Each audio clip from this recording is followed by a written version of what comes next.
In today's episode of HR Visionaries, we talk to Fiona. We talk about hypergrowth and, as an example, how to hire 50 people every month. Stay tuned.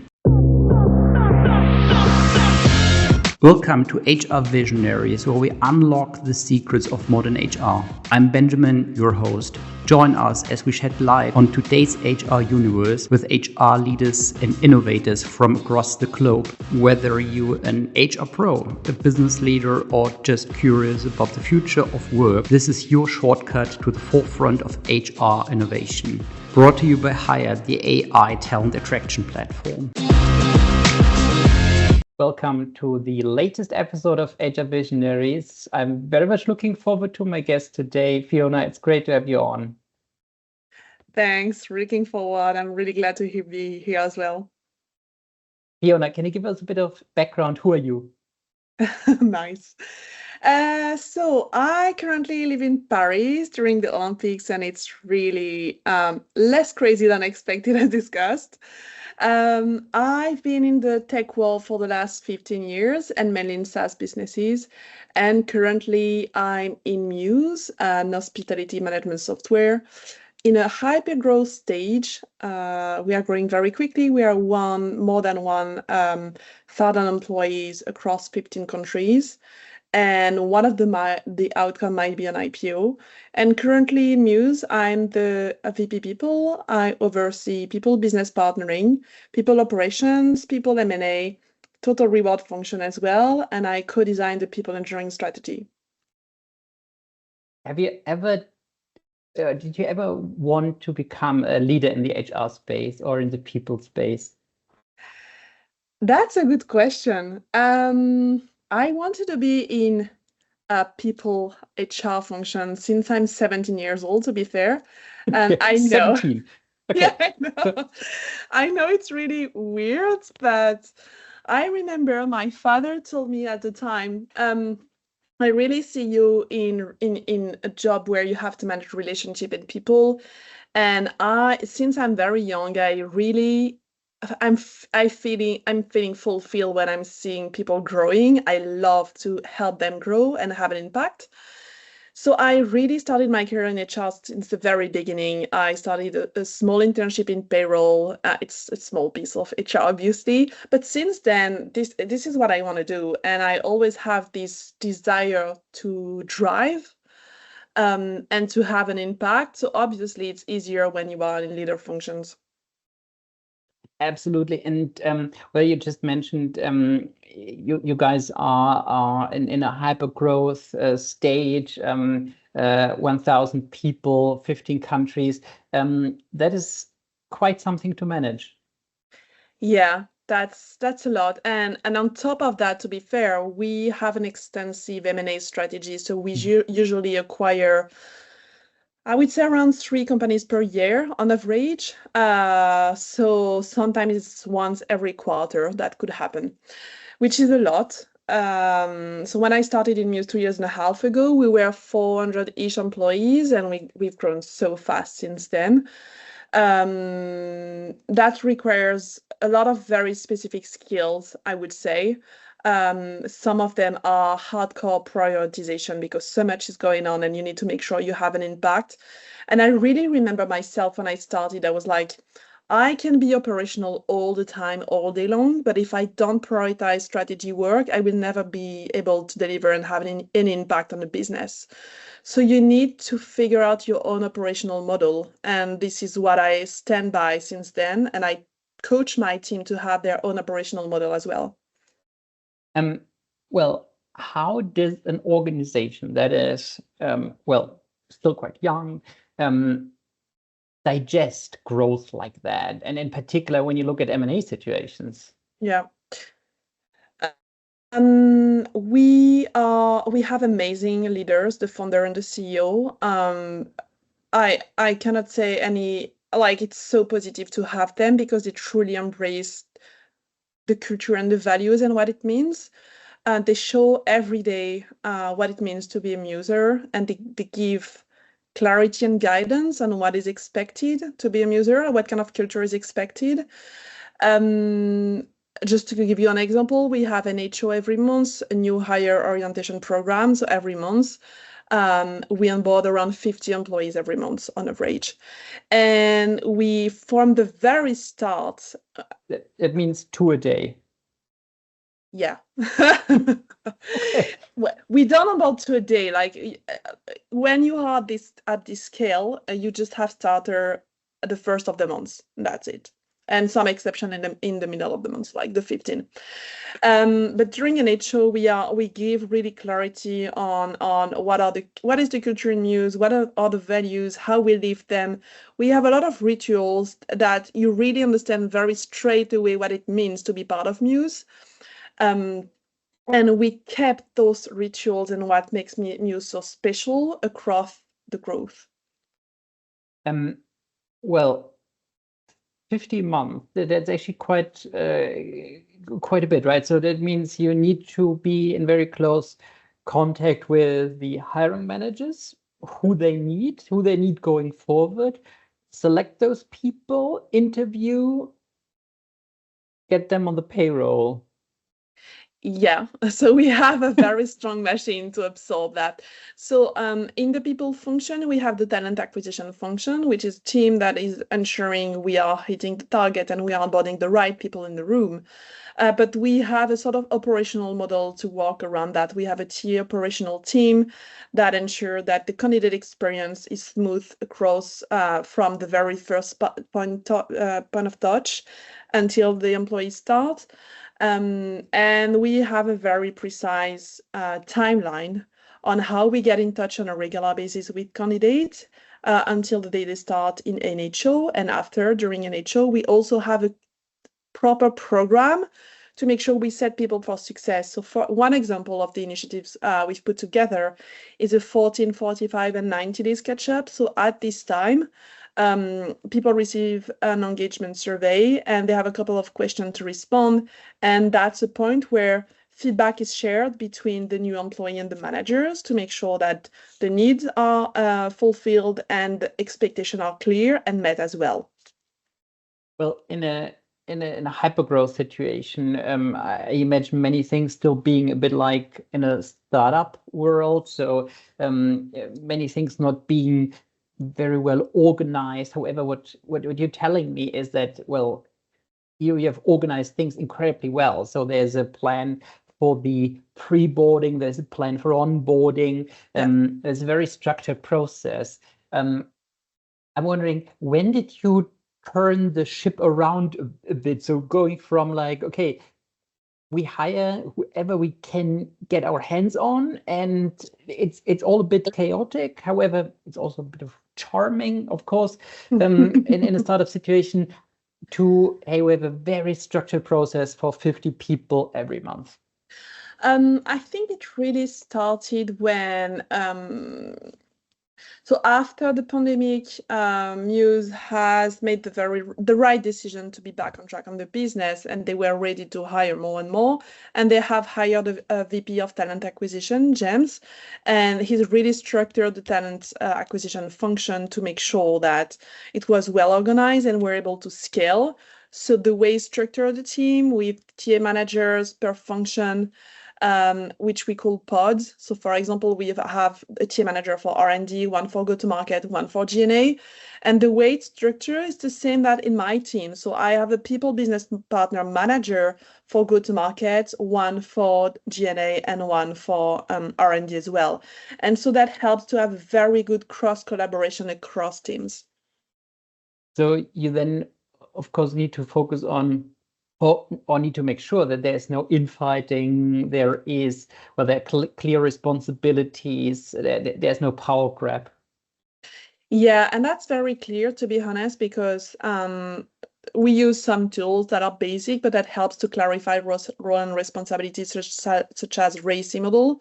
So we have a RACI model to clarify what the TA ops team is doing, what the people ops team is doing, what TA is doing. And so we really, like, the role and responsibilities are very clear. How did you make that happen, given, well, in situations where there is a lot of progress, is many moving parts. You want to keep everyone aligned. However, at the same time, we want people also to be aggressive in terms of the growth mindset. I think it really comes with building the right leadership team and aligning all of your leaders. That's one of the things that is absolutely critical. The other one, I think, is to keep and maintain the right behaviors and values in this leadership team. I think if you don't have a strong leadership team perfectly aligned, with the same kind of expectation, you're never going to be able to do this at scale. And friction is part of the journey. Like you have to have friction points. And that's perfectly healthy. That being said, once you've decided, you have a principle which is disagree and commit. So you just discuss together where you're not in line and you disagree. But then when a decision is made, you just commit to the decision. And the opposite of that is agree and sabotage. And this is definitely something we want to avoid. And I love Mews because we call out people when and if we see this kind of behavior, like we're never gonna let this slip. How do you personally deal with friction? So that friction can also be very uncomfortable. And as you said, it's, however, absolutely necessary. I make a point to address this straight away and give very honest feedback straight away. I'm not the kind of person who let that forever. And I'm very comfortable to address those situations, and that's needed, especially as a leader. One of your key responsibilities to ensure that your team can work well with other teams. That's part of your skill set. And so when something arises, you need to discuss with the person in like who is leading other teams or whatever to make sure that what is the problem, what are we trying to solve, and what are actions we need to take to make sure it's moving in the right direction. You have no choice because, as you said, like in fast-growing companies, you're gonna have a lot of friction points. One of the things that I've witnessed is that in such high-performing culture, hyper-growth culture, the company is growing faster than people. And so usually what you're seeing is that some people and sometimes some teams are not growing as fast as needed. And this is where you have friction point because you don't have the right partner in front of you to move forward. And that's part of the journey. You need to support each other as much as you can. But the truth is at some point, the company is not a good fit for you anymore. So we can help you and support you as much as we can. But sometimes it's not working anymore. We just need to be fair and honest about that. Well, there's a different kind of pace, this different kind of mindset. How do you communicate this, in particular for those people who have been perhaps with you for some time? And then, well, if the mindset is not there, how do you get this across? Mews and especially leaders are very honest about who we are. We are very ambitious people in the company. We know that, and we know where we want to go. And we want to hire people with the same kind of mindsets. And from the very beginning, we're extremely clear here. And we are very clear on the fact that we want to build a high-performing culture. So people know where they are. And if you think it's not a good fit for you anymore, that's perfectly fine. Everybody has just to accept that. And so that's pretty clear for everyone from top level management to individuals that this is a high performing cultures. And if you don't perform, I'm very open about this with employees as well. I just shared 2 weeks ago the data around how we are managing performance and underperformance as well. And so we have strong processes and programs to support performance and to get people back on performance when they are not performing. However, when you buy companies, and you mentioned there could be an M&A situation basically every quarter, you sometimes get people on board who you never selected and would have never selected to join you. How do you deal with these situations? We deal with it in a different way because they are coming, as you said, with a very different cultural background. And so we need to make sure they understand where the lands first. So the timeline is a bit different for acquired companies. it's not in months, it's more in years. We need to make sure that they can adjust to the company culture, that they adjust to the processes, to the values, and all of these things that makes Mews so special. So we really have a different path for acquired employees. Well, we had a few weeks ago a podcast where I talked to a leader in the also in the world of scale ups and hypergrowth companies, and we also talked about M&A situations. And well, when it comes to M&A situations, obviously there are many points in time where there is a lot of friction because well, the new owner sees things differently, is not happy with particular things, or there are different kind of cost controls or whatever. So there's also a bit of anxiety amongst those people who are acquired. Yeah. Absolutely. Like this is something obviously we're seeing as well, and that perfectly makes sense. This is stressful. You don't know where you're doing. The first question people ask is, what about my job? Do I keep my job? And that's perfectly fair to ask those questions. Our role is to make sure that we are transparent as much as we can. And so that's why I decided to structure my team in a way that we have a dedicated people team members pods for just M&A. So we have a proper plan to onboard people. Just to give you an example, when we have acquired companies, the leadership team and some critical members are flying to meet the team on site, spend some days with them, explain them what are going to be the next step. We have weekly meetings with the team to give them visibility on the next step. They have access to dedicated business partner and people operations as well. We make sure that Mews is great in terms of benefits, and so we make sure we onboard them as soon as we can regarding our benefits package as well. So it takes time, but it takes resources as well. That's why we decided to have proper resources just for the acquired employees. How do you coach those people who are then airlifted into those companies who are acquired? Because, well, they can, if they do it well, they can create immense value. However, if they, well, scare people, they can create incredible harm. It all comes with communication. Like I've been there, I've been in front of the employees every week. I really like the framework of the 3C, clarity, context, and consistency. Like you need to explain on a regular basis the message, where people are going, make sure they understand really what you're saying, and repeat the message. Because the first time, some people will understand, but some won't. And what is very interesting is that there is also a different cultural background. So the way you're going to say it from your perspective, from your country and cultural background, for other companies coming from different countries, they will not understand why you're doing it this way.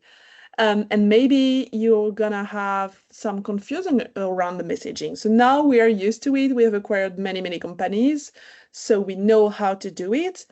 But again, friction and like movement is really part of the journey. It's never going to be completely smooth. Sometimes it's much better when the cultural background is the same. So you have smoother acquisition than others. That's the truth. But our goal is to make sure that we are very honest and transparent with the people. Well, when talking about consistency, sometimes I personally feel when I repeat stuff over and over again that I might sound a bit silly in terms of like, okay, haven't you told that story already several times? However, it's very important to be consistent and to repeat and to make sure that everyone is always on the same page, right? Yes, something else you can leverage is first making sure the managers of the acquired companies are fully aligned with you. Because when you're not there on site, they're going to be here to relay the right messages, to explain the messages. So what is critical with acquired companies is that the people team is in touch and the M&A team is in touch on a regular basis with the leaders to explain them the direction, give context. so they can also help to smooth the message, repeat it again. That's absolutely critical in the communication journey. Well, when it comes to different cultural backgrounds, it's of course a very important topic, in particular at hypergrowth companies where you have many people from many different backgrounds. So thinking back like 30, 40 years ago, you run a company and people are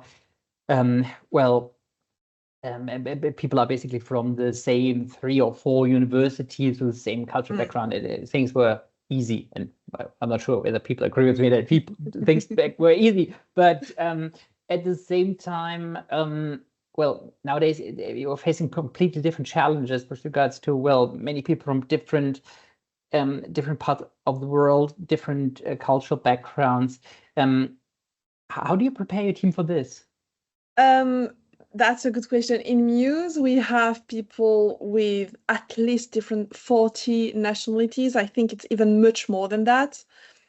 The truth is, it's really part of the culture itself, because you have people from all over the world with so many different cultural backgrounds that it's really part of who you are as a company. Historically, Mews has been quite like the headquarters has been in Czech Republic, so obviously it's part of the culture. But as the company grow, we went all around the world, really. And it's definitely part of who we are. Your colleagues are across the globes, and that's perfectly fine. The only thing is we need to be careful in how you communicate, because some people may be very straight to the point, and you could perceive them as lacking of empathy, for example. And you just need to adjust and making sure the message lands well. And it all comes again to the same key principles, the values, and how we expect people to behave regarding those values. And in Mews, this is so strong that regardless of where you're coming from, you know what kind of behaviors are expected and where we're moving, because the leaders demonstrate those values basically every week. That's the first point. The second point is the level of transparency is so high that if people don't feel comfortable for whatever reason, that works. I'm going to give you a precise example. So in Mews, we have a global company meeting every week under the name Amuse Bush, which is very funny. And people can ask anonymous questions about absolutely everything. And this level of transparency, you can challenge absolutely everyone, every program or whatever. You just need to ask the question in an empathetic way, because you have people behind and you need to make sure it lands well. But you can ask whatever question you want, and I can tell you people ask very hard questions. You just need to be ready. But this level of honesty and transparency really helped to build this trust around people and with the culture. And I think in today's world where the level of uncertainty is insane, this year we have 40 countries voting, which is a lot. Trust is really the currency we need to develop as people leaders. Well, when looking ahead, what do you think will be your role in 5 years? That's a very good question. I think one of the challenges we'll have to face is how we remain human in an AI world where machine is taking place now. I've just seen that Lattice, for example, and it was very controversial from my understanding, but they said that they have employees who are actually AI, both are personas, and that they are part of their employees. And that makes sense, because let's say tomorrow those personas are speaking with your customers in the support team, for example. How do you make sure that the way they're speaking is compliant and aligned with the company values? How do you make sure this kind of stuff matter, you know? And so the role we're going to have is to remain human in this AI world, really, and what differentiate us from those human, like AI machine. How do you make sure that we we stay human, because well, one could also think that well, if things are changing, people are behaving more more in the way how machines want things to be. So let's say I think if you had told someone like 20 years ago that that people adjust their behavior to be more compliant with some kind of TikTok algorithm, that it's shown that their video is shown to more people because they kind of know how the algorithm works. Nobody would have believed that, right? So it's like, Yeah. okay, people do something, that a machine does something. No. That's a very, very good question, because we've seen that AI is moving so fast. They can develop emotions, they can express emotions, which was differentiating machines from human. So that's a very, very interesting point. I think on a more high level, I think humans have a sort of conscious of what's going on. And I think this is our job and our role as people leaders, to ensure that the role of AI and machine is to support human in eliminating the operational work, so people can really focus their time and their energy in valuable outcomes. I think the point here is not to say you're going to be equal to human. That's not the point. It's going to be you're going to be partnering with human to help and elevate humans. And this is where, as HR leaders, we're going to have to be bold, because we don't know what is going to be tomorrow, and we want to protect the humanity in a way. And that's our role. It's going to be absolutely critical. And I think in today's world, not just HR leaders, but every leaders must have an opinion of what's going on in the world, and must stand and be bold about it and fight for it in a way. Fiona, my last question. So since you interview many people for roles that are quickly changing in a very rapidly changing environment, how do you find out that people have the mindset to be ready for change and to be ready for progress? That's a very good question. And I'm not going to lie, it's very hard to find out at the interview stage. Because everyone will be like, well, I'm super open to change and I love things changing, right? So everyone will say that. I can share my experience on this one, because usually what you expect is that you're growing, you're scaling, and you're like, leaders from bigger companies are going to be the right fit, and people from startup are not. Absolutely not. So what makes you special in hypergrowth is not your background, it's your mindset. You need to be scrappy, you need to be able to be extremely good in prioritization. You need to be able to handle multiple threads, from very operational to very strategic. And you need to cope with uncertainty. Like you're not able to see what is going on tomorrow, and you need to adjust very, very fast. And that's not coming from which company background you have. It's about your mindset. Fiona, thank you so much for your insights. I really love the conversation. It's, well, for sure, one thing is definitely is something we can for all times agree on. It's going to be interesting, and things will be accelerating in terms of change. Yeah, thanks a lot. As HR leaders, we have such a unique opportunity to change and shape the world now, and that's very exciting. Thanks a lot. It is. And well, thanks a lot for you guys listening in, and see you next time.